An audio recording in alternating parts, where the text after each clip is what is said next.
In many ways, something about your biography is, on the one hand, similar to that of many others who've come up to politics through the state assembly and then into Congress. A couple of the people we've interviewed here have been just like that.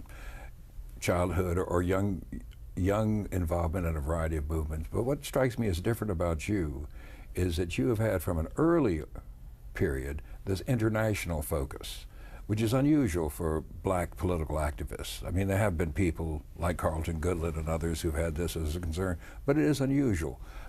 Why do you think that attracted you, this international focus, as opposed to strictly domestic? Well, first, my dad, again, was in the military. Now, while my mother and dad wanted us to stay in El Paso so we could go to the same school, we did not really travel abroad with my father, but he was always in Korea or Japan or Germany, Italy, all over. So I knew about the world. But when I got married very young, my former husband joined the Air Force, and he was stationed in England. I went to England and lived for 2 years.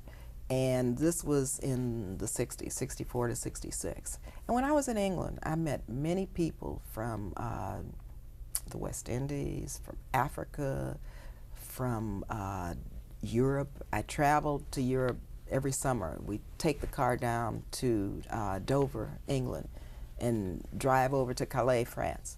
And then we drive to every country on the continent, and everywhere in every country I found Africans and West Indians.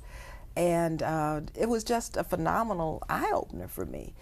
And that was it, I think. I mean, being part of the world as I became when I was in England probably has informed everything I've done since then, and that was when I was 17 years old. So it'd be fair to say you owe the U.S. military for making you into an internationalist. Oh yes, I owe the U.S. military for a lot of who I am.